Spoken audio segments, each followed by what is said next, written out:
Students, welcome you all to my YouTube channel. कैसे हैं आप सब? होप सो आप सब बढ़िया होंगे। So students, as you all know, exam time बहुत कम रह गया है। लास्ट क्लास में मैंने आपको मैक्रो माइक्रो के इम्पोर्टेंट क्वेश्चंस बताए थे, जिसमें हमने कुछ इम्पोर्टेंट टॉपिक्स कवर अप करे।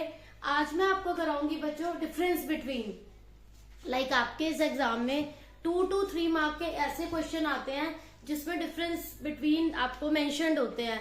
तो आपको हम आज ये रिवीजन करवाकर ये एक इम्पॉर्टेंट टॉपिक कवर अप हो जाएगा, which is very very easy. Difference between जो बताना होता है वो आपका बिजनेस में भी आपने करा था, on the basis of nature, है ना, on the basis of purpose. Similarly यहाँ पर जो डिफरेंस बिटवीन है वो ज्यादा हार्ड नहीं है, एज उनका नेम, उनके नेम से ही आपको पता चल जाएगा वो किस टाइप के हैं। तो यहाँ पर मैं आपको कुछ डिफरेंस बिटवीन जो स्टार्ट कराऊंगी वो मैक्रो के टॉपिक्स के हैं। मैक्रो में बच्चों जो सबसे इंपॉर्टेंट एक difference between almost every year most repetitive question of board exam is difference between intermediate consumption and final consumption. Difference between intermediate consumption and final consumption. Intermediate consumption क्या है, और you can say intermediate goods and जैसे। Intermediate goods बच्चों वो goods होते हैं जिनका काम है फर्दर उनका प्रोडक्शन में वो काम आते हैं, मतलब फाइनली आप उनको यूज नहीं करते हैं। And the final goods are those goods which are consume, जैसे भी वो बने हुए हैं उन्हें एज इट इज कंज्यूम करते हैं, which doesn't need any further processing. तो final goods refer to the goods which are used either for consumption और फॉर इन्वेस्टमेंट। फाइनल गुड्स को हम एज इट इज कंज्यूम करते हैं जैसे कि वो हैं, they are ready to use. And intermediate goods वो ईदर फॉर वो क्या है, या तो रीसेल पर्पस के हैं और फॉर फर्दर प्रोडक्शन, मतलब they are not ready to use. Then इसके बाद है they are included in both, ये किसमें, national income as well as domestic income, ये दोनों में इंक्लूड होते हैं। एंड ये जो है आपके इंटरमीडिएट गुड्स ये नेशनल इनकम में भी नहीं इंक्लूडेड होते और डोमेस्टिक में भी नहीं होते, not included in national domestic, दोनों में नहीं आते। They are ready to use, they are included in national income, domestic income they are not included and they are not ready to use further, उस पे प्रोसेसिंग होती है। और they have crossed the production boundary, ये production boundary को cross कर चुके हैं and they are within the production boundary. For example अगर हम मिल्क को हाउस होल्ड कंजप्शन के लिए मार्केट से लेकर आए, दैट इज फाइनल कंजप्शन। लेकिन अगर वही मिल्क जो है वो एक शॉपकीपर या उसे एक स्वीट शॉप वाला उससे स्वीट्स बना रहा है उस मिल्क से, तो वो क्या है, इंटरमीडिएट। मतलब मिल्क का कंजप्शन अगर वो स्वीट शॉप वाला स्वीट्स बनाने में कर रहा है तो वो इंटरमीडिएट हुआ। अगर हाउस होल्ड सेक्टर में हम उसे घर ले आए पीने के लिए तो मिल्क वहां पर क्या हो गया, फाइनल गुड। तो डिपेंड करता है उसे कैसे यूज कर रहे हैं। यहाँ पर जो है फाइनल गुड्स जो है ये प्रोडक्शन बाउंड्री को they have cross the production boundary. 2 to 3 marks में 2 to 3 पॉइंट्स बच्चों आप जरूर बताएंगे। 1 मार्क में आप फर्स्ट क्या है उनको एक्सप्लेन कर सकते हैं, who are final goods, या what do you mean by intermediate goods? Final goods refer to the goods which are either used for consumption or for investment, and intermediate goods are the goods which are either for resale or for further production. Define कर दिया, then उसके बारे में 2 points दे दिए, they have crossed production boundary, they have not crossed the production boundary। तो ये हो गया बच्चों हमारा difference between of final goods and intermediate goods. इसके बाद नेक्स्ट डिफरेंस बिटवीन आएगा आपका domestic income, national income. Domestic income and national income में क्या डिफरेंस है? न्यूमेरिकल्स करे हैं आपने, जिन स्टूडेंट्स ने नहीं करे नेक्स्ट क्लास में मैं उन्हें न्यूमेरिकल्स भी कराऊंगी। ब्रीफ में आपको एक बार सारे एक्सप्लेन करती जाऊंगी, जो आपका डाउट होगा आप चेक कर सकते हैं, पूछ सकते हैं। डोमेस्टिक इनकम, नेशनल इनकम, क्या डिफरेंस है बच्चों? Domestic income it is a territorial concept, it includes the value of goods and services जो कहाँ बने हैं, produced within domestic territory of a country. और it is a national concept, ये territory level का concept है और ये नेशनल लेवल का कॉन्सेप्ट है। नेशनल इनकम नेशनल लेवल का कॉन्सेप्ट है, डोमेस्टिक इनकम टेरिटरी लेवल का कॉन्सेप्ट है, ये आपको पता होना चाहिए। इसके अंदर फाइनल गुड्स एंड सब जो भी हमने प्रोड्यूस करे हैं with in domestic territory of the country, इसके अंदर फाइनल गुड्स एंड सर्विसेज जो हमने एंटायर वर्ल्ड के आएंगे। एंटायर वर्ल्ड में जितने भी फाइनल गुड्स एंड सर्विसेज जो भी आप दे रहे हो वो आएंगे एंटायर वर्ल्ड की। यहाँ पर गुड्स एंड सर्विसेज आएंगे within our domestic territory. यहाँ पर वो बोले गुड्स हैं जो आपकी डोमेस्टिक टेरिटरी का पार्ट है और ये पूरे वर्ल्ड का पार्ट है। फाइन, इसके अंदर क्या आता है, it consider all producer within the domestic territory, it consider all the producer who are normal residents of the country. Then इसके अंदर NFIA नहीं होता, इट डजंट इंक्लूड NFIA, और इसके अंदर NFIA होता है include, net factor income from abroad. तो ये आपको बच्चों पता होना चाहिए कौन इंक्लूड होता है और कौन नहीं होता। इसमें वो सारे प्रोड्यूसर्स हैं जो क्या है, नॉर्मल रेजिडेंट्स हैं एक कंट्री के, और इसमें वो सारे प्रोड्यूसर हैं जो एक कंट्री की डोमेस्टिक टेरिटरी का पार्ट है। तो आपको ये डोमेस्टिक इनकम, नेशनल इनकम, ये सभी डिफरेंस जो है अच्छे से समझ आने चाहिए। 1 मार्क, 2 मार्क, 3 मार्क में ये कोई भी डिफरेंस बिटवीन आपको आ सकते हैं। अगर आपने इन्हें अच्छे से समझ रखा है, इस कॉन्सेप्ट को क्लियर है, तो आपको कोई डाउट्स नहीं आएंगे। Very easy difference between, one more difference is difference between central bank and commercial bank. बच्चों सेंट्रल बैंक किसे बोलते हो आप, सेंट्रल बैंक मेन बैंक है, ठीक है, हम कहते हैं ना सब कुछ सेंट्रल बैंक के अंडर में है, king of all banks. Commercial banks क्या है, उनके अंडर में सब्सिडरी बैंक्स है।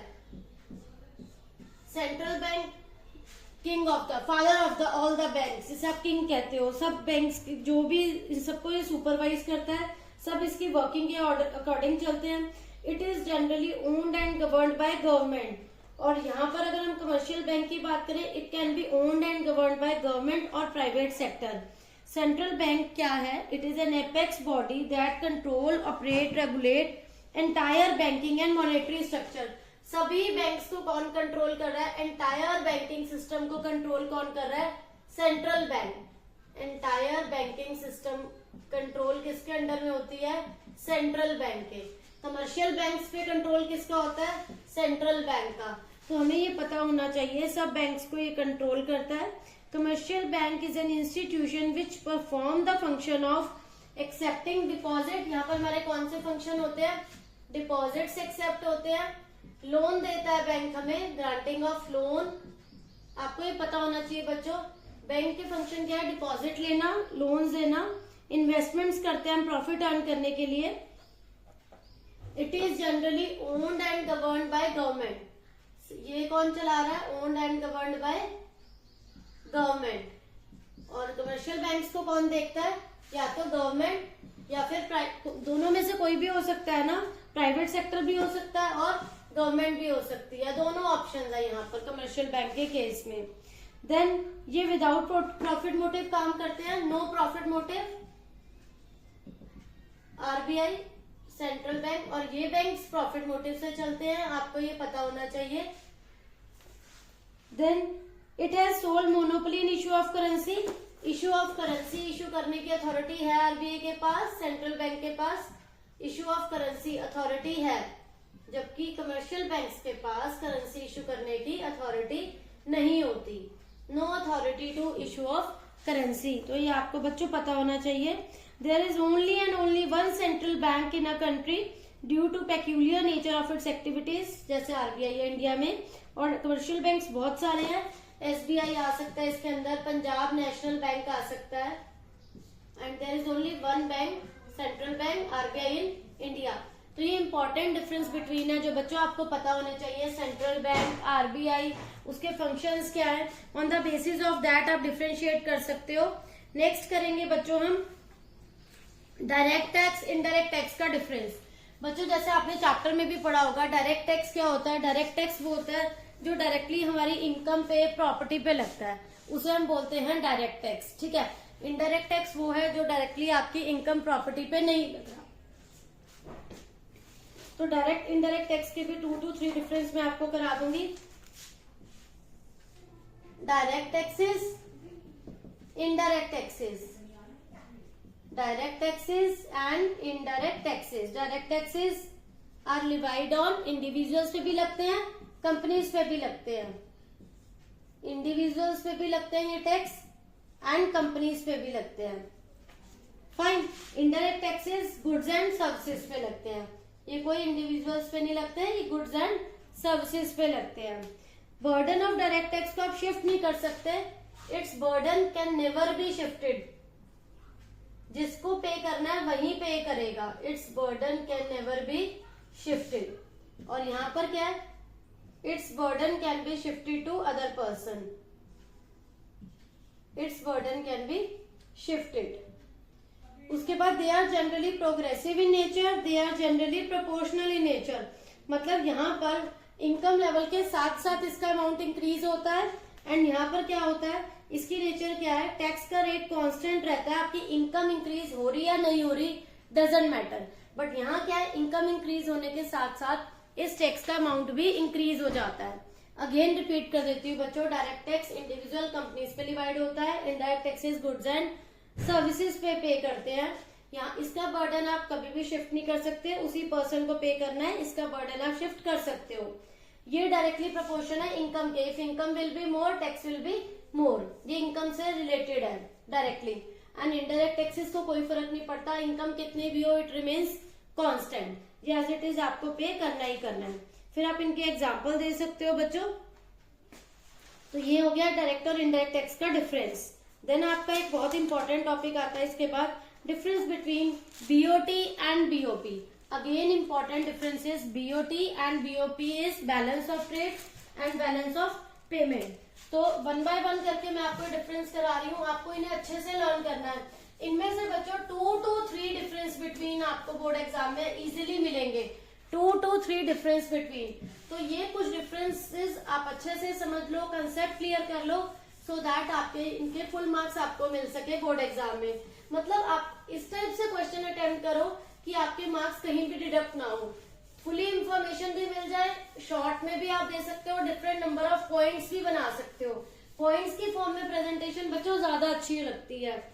देन हमारा डिफरेंस है जो बीओटी एंड बीओपी, ये क्या होता है बच्चों, balance of trade, balance of payment. तो which concept is wider and which is narrower.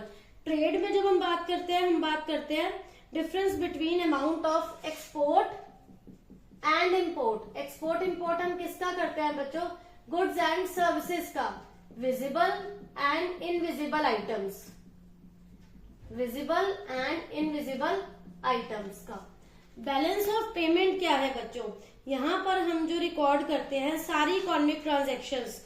कौन सी सारी ट्रांजैक्शंस, जो हमारी कंट्री के residents and rest of the world, residents of our country and rest of the world के बीच में जितनी भी ट्रांजैक्शन है।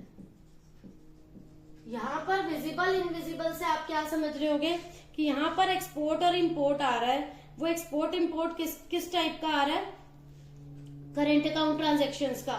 और यहाँ पर जो है करंट कैपिटल सब आ जाएगा बैलेंस ऑफ पेमेंट में। यहाँ पर सिर्फ गुड्स की बात होगी, बट यहाँ पर हम यूनिलेटरल ट्रांसफर्स, कैपिटल ट्रांसफर सबकी बात कर रहे हैं। यूनिलेटरल ट्रांसफर्स, कैपिटल ट्रांसफर सब इंक्लूड होंगे, क्योंकि ये क्या है, वाइडर कंसेप्ट है। बीओपी वाइडर है एंड ये क्या है, नैरोअर कंसेप्ट है। Narrow concept, wider concept. इसमें हम ओनली गुड्स एंड सर्विसेज की बात करते हैं, विजिबल इनविजिबल आइटम्स की। यहाँ पर यूनिलेटरल ट्रांसफर्स भी आएंगी, वन साइडेड पेमेंट, मतलब गवर्नमेंट ओल्ड एज पेंशन देती है या गवर्नमेंट स्कॉलरशिप्स देती है, वो भी इंक्लूडेड है। कैपिटल ट्रांसफर्स आएंगी इसके अंदर। देन इट डजंट रिकॉर्ड, यहाँ पर कोई भी कैपिटल ट्रांजेक्शन नहीं आएगी, it doesn't record any capital transaction, लेकिन यहाँ पर कैपिटल ट्रांजेक्शन्स को रिकॉर्ड करेंगे। उसके बाद आता है अनफेवरेबल बैलेंस ऑफ ट्रेड, अगर होता है उसको आप फेवरेबल बीओपी से मीट आउट करते हो। यहाँ पर अगर अनफेवरेबल आ जाता है उसे हम कंपनसेट कहाँ से करते हैं, बीओपी से। बट अनफेवरेबल बीओपी को आप बीओटी से मीट आउट नहीं कर सकते, ये आपको पता होना चाहिए। ये सिचुएशन अनफेवरेबल है तो इसको हम इससे कंपनसेट नहीं करेंगे, और अगर ये अनफेवरेबल है इसको आप इससे मीट आउट नहीं कर सकते। अनफेवरेबल बीओटी आ जाएगा तो it can be meet out by BOP, it can be meet out by BOP. Unfavourable, अगर यहाँ नेगेटिव आ जाता है बीओटी का तो उसको हम बीओपी से कंपनसेट कर लेंगे। But unfavourable BOP can not be met by BOT, क्योंकि ये एक क्या है बच्चों, ब्रॉडर कंसेप्ट है और ये नैरो कंसेप्ट है। तो हमें ये दोनों पता होने चाहिए, दोनों में difference. This is wider concept, this is narrow concept. यहाँ पर विजिबल इनविजिबल दोनों ट्रांजेक्शन्स कवर है, but here all the transactions between residents of a country and rest of the world, unilateral transfers भी आएंगी, कैपिटल ट्रांसफर्स भी आएंगी। तो ये आपका थोड़ा वाइडर कंसेप्ट है। अगर यहाँ नेगेटिव बैलेंस है उसे यहाँ से हम एडजस्ट कर सकते हैं, बट बीओपी के नेगेटिव को आप यहाँ से नहीं मीट आउट कर सकते। ये एक फैक्ट है जो आपको पता होना चाहिए, एग्जाम में ये आ सकता है इनडायरेक्टली 1 मार्क क्वेश्चन में भी। इसके बाद बच्चों जो नेक्स्ट डिफरेंस आता है that is difference between current and capital account. Again important difference is current and capital account. Current and capital account में बच्चों क्या डिफरेंस है? Current account transactions bring a change in current level of country income. Current account में वो transactions आएंगी जैसे visible, invisible, visible items, invisible items, unilateral transfers, वो सारी ट्रांजेक्शन्स आएंगी जिसकी वजह से आपकी कंट्री का जो करंट लेवल है वो चेंज हो सकता है। These transactions bring a change in current level of country's income. जो करंट लेवल है कंट्री की इनकम का, only it can B change. Capital transactions में क्या आएगा? इसमें आएगा बच्चों, ये एक स्टॉक कंसेप्ट है, इसमें आपकी borrowings and lendings to and from abroad. Non residents यहाँ पर कर रहे हैं इंडिया में, या इंडिया के रेजिडेंट्स बाहर कर रहे हैं इन्वेस्टमेंट, या इंडिया के जो भी रेजिडेंट्स हैं वो बाहर से अगर कोई बोरिंग कर रहे हैं, अदर केस जो नॉन रेजिडेंट्स इंडिया से बोरिंग्स कर रहे हैं, सब कंसेप्ट कवर अप होंगे कैपिटल अकाउंट में। जितनी भी बोरिंग्स है, जितनी भी लेंडिंग्स है, to and from abroad, lending भी आएगी, बोरिंग भी आएगी, नॉन रेजिडेंट्स की भी आएगी, रेजिडेंट्स की भी आएगी, तो दोनों चीजें इसमें कवर होंगी। ये एक स्टॉक कंसेप्ट है। तो बच्चों ये स्टॉक कंसेप्ट है और ये फ्लो कंसेप्ट है। यहाँ पर आप देखोगे करंट अकाउंट में visible, invisible, unilateral transfer 3 components आते हैं। यहाँ पर borrowings and lending, to and from abroad सब पार्ट कवर होंगे इसके अंदर। तो ये एक वाइडर कंसेप्ट है और ये नैरो कंसेप्ट है। फ्लो कंसेप्ट का मतलब इसमें सारी ट्रांजेक्शन आएंगी फ्लो नेचर की, एंड कैपिटल अकाउंट में वो सारी आइटम्स आएंगी जो हमारे चेंज इन स्टॉक को एक्सप्रेस करती हैं। All those transaction which express changes in stock, और इसमें वो सारी ट्रांजेक्शन आएंगी which are considered as flow concept। तो ये आपको बच्चों पता होना चाहिए। Current account transaction bring a change in countries current level income, and capital account transaction brings a change in capital stock of a country. It is a flow concept, it is a stock concept. It includes these 3 items, और it includes borrowings and lendings to and from abroad, investments to and from abroad भी आएंगी इसके अंदर। Borings भी करनी है हमने, investments अगर नॉन रेजिडेंट्स इंडिया में कर रहे हैं या रेजिडेंट्स अब्रॉड कर रहे हैं, investments to and from abroad भी आएगा, बोरिंग्स भी आएगा, इन्वेस्टमेंट भी आएंगी, plus change in foreign exchange reserves. Change in foreign exchange reserves important part है ये बच्चों। इन्वेस्टमेंट्स हो गई, बोरिंग्स, लैंडिंग्स हो गई, फॉरेन एक्सचेंज रिजर्व्स हो गए। तो ये बच्चों इंपॉर्टेंट डिफरेंस था। Last is excess demand, deficit demand का डिफरेंस भी बच्चों आपको पता होना चाहिए। एक्सेस डिमांड, डेफिसिट डिमांड में क्या डिफरेंस है? एक्सेस डिमांड क्या होती है बच्चों? When demand is more than supply, and deficit demand क्या होती है? When supply is more than demand. तो ये डिफरेंस हमें बच्चों पता होना चाहिए कि एडीएस से ज्यादा है तब क्या सिचुएशन है, और ये दोनों सिचुएशंस आती हैं बच्चों फुल एम्प्लॉयमेंट लेवल पर। फुल एम्प्लॉयमेंट मतलब जब इकोनॉमी में सबको काम मिला हुआ है, ये वो सिचुएशन है। फॉर एग्जाम्पल एक्सेस डिमांड में आप क्या एक्सप्लेन करते हो? When demand is more than supply, and excess demand का opposite deficient demand, when supply is more than demand, है ना। और इकोनॉमी क्या है? इक्विलिब्रियम पर है। इट लीड्स टू, यहां पर आएगा आपका बच्चों inflationary gap, it leads to inflationary gap, it leads to deflationary gap. It indicates, ये क्या शो करता है, यहां हमारी क्या हो जाती है, ओवर फुल एम्प्लॉयमेंट की सिचुएशन, क्योंकि डिमांड ज्यादा है बट इकोनॉमी में सबको ऑलरेडी काम मिला हुआ है, तो ये सिचुएशन शो करती है ओवर फुल एम्प्लॉयमेंट लेवल। और ये सिचुएशन क्या शो करेगी, डेफिशिएंट डिमांड की, अंडर एम्प्लॉयमेंट, यहाँ पर लोगों को काम नहीं मिला हुआ बिकॉज डिमांड कम है, अंडर एम्प्लॉयमेंट। इस सिचुएशन से क्या हो जाता है बच्चों जनरली इकोनॉमी में, it leads to inflation in economy, क्योंकि जब डिमांड सप्लाई से ज्यादा है और इकोनॉमी में सब लोगों को ऑलरेडी काम मिला हुआ है, उससे क्या होगा इकोनॉमी में बच्चों, प्राइस इंक्रीज हो जाएंगे, जिसको आप इन्फ्लेशन का नेम देते हो, और it leads to deflation in economy. Again repeat करती हूँ बच्चों, excess demand when aggregate demand is more than supply, और इकोनॉमी में सब लोगों को काम ऑलरेडी मिला हुआ है तो आप प्रोडक्शन इंक्रीज नहीं कर सकते। डेफिशिएंट डिमांड में क्या होता है, demand is less than supply. फिर यहाँ पर क्या होता है बच्चों, ये इन्फ्लेशनरी गैप क्रिएट करता है and deficient demand deflationary gap create करता है। यहाँ पर ओवरफुल एम्प्लॉयमेंट की सिचुएशन आती है बच्चों, यहाँ पर क्या आती है, अंडर एम्प्लॉयमेंट की। It leads to inflation in economy, महंगाई बढ़ जाती है because demand is more than supply, और इकोनॉमी में सबको काम ऑलरेडी मिला हुआ है। तो ये बच्चों हमने करे आज कुछ most important difference, intermediate, final, BOP, BOT, again very very important question, current and capital, excess demand and deficient demand. तो दीज आर सम डिफरेंसेस जो बच्चों आपको अच्छे से लर्न करना है। ये सभी differences board point of view से बहुत इंपॉर्टेंट है, 2 to 3 मार्क्स में आते हैं। नेक्स्ट क्लास में मैं आपको कराऊंगी बच्चों इंपॉर्टेंट न्यूमेरिकल्स नेशनल इनकम के, सो दैट आपकी अच्छे से प्रिपरेशन हो जाए। तो बच्चों आपको इन सब टॉपिक्स को अच्छे से रिवाइज करना है। होप सो बच्चों आप सबको ये टॉपिक्स क्लियर हो गए होंगे, कोई डाउट नहीं होगा। Still you are having any doubt, please ask in comment section. Thank you.